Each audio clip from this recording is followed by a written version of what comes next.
اس کتاب کا آغاز جو ہے وہ بڑا دلچسپ طریقے سے ہوتا ہے. اس کتاب کے آغاز میں یعنی یہ گرپ میں لے لیتی ہے آپ کو یہ کتاب. اور اس کتاب کا آغاز کے ابتدائی جو صفحات ہیں اس میں انہوں نے ایک نقشہ کھینچا ہے پاکستان کا 1989 کا. اور اس میں یہ بتاتے ہیں کہ ظاہر ہے اب اس وقت یہ بہت کم عمر ہوں گے، بالکل نوجوان، میرے خیال ٹین ایجر ہوں گے.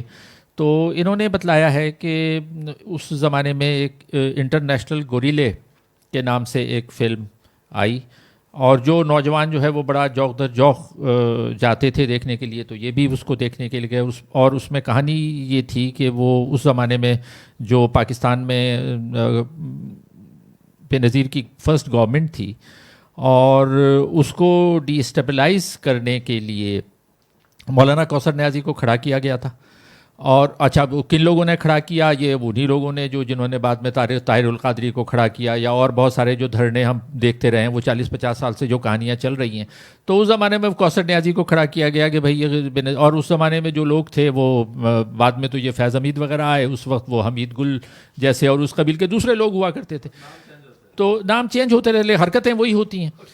تو انہوں نے جو ہے وہ ان کو استعمال کیا، اور وہ سلمان رشدی کی کتاب جو کہ 1 سال پہلے آ چکی تھی، اس کو شاید کسی نے پڑھا بھی نہیں تھا، جانتے بھی نہیں تھے، لیکن ایک دم سے اس کو پش کیا کہ بھئی تم مظاہرے کرو.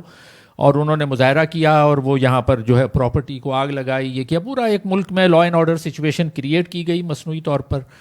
اور پھر فلم بنوائی گئی، اور وہ فلم بنانے والے سجاد گل صاحب، ان کے بارے میں بھی ہم لوگ جانتے ہیں کہ کیا کس قسم کے وہ کرتے رہے ہیں. تو وہ فلم بنائی گئی، اور فلم بنانے کے بعد اس فلم میں ان مظاہروں کو بھی ڈالا گیا.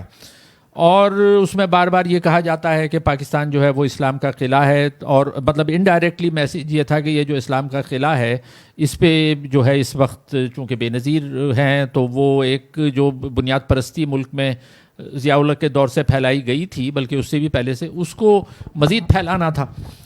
تو آپ گمن صاحب اس جو ان کا جو کتاب کا آغاز ہے اس کو آپ کیسے دیکھتے ہیں؟ اور ان کا جو تجزیہ ہے کہ وہ آپ بعض لوگ تو یہ کہہ سکتے ہیں نا کہ یہ ایک کانسپریسی تھیوری ہے، یعنی یہ ایک سازش ہے کہ، اور حقیقت میں ایسا نہیں تھا.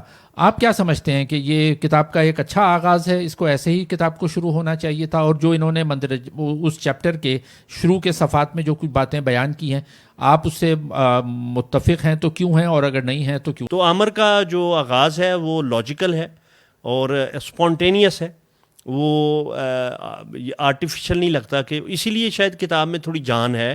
اور یہ جو ایک دوست میرے کہہ رہے تھے کہ بھئی یہ عام ریڈر تو نہیں پڑھے گا، میں نے کہا عام ریڈر بھی پڑھے گا. اس کی وجہ یہ ہے کہ جس کو بھی فلم کا تھوڑا ٹھرک ہے یا چسکا ہے، یا جو پڑھنا چاہتا ہے، جو سمجھنا چاہتا ہے کہ فلم اور سماج اور سیاست کا تعلق کیا ہے، تو وہ یہ جو ہے وہ کتاب ضرور پڑھے گا.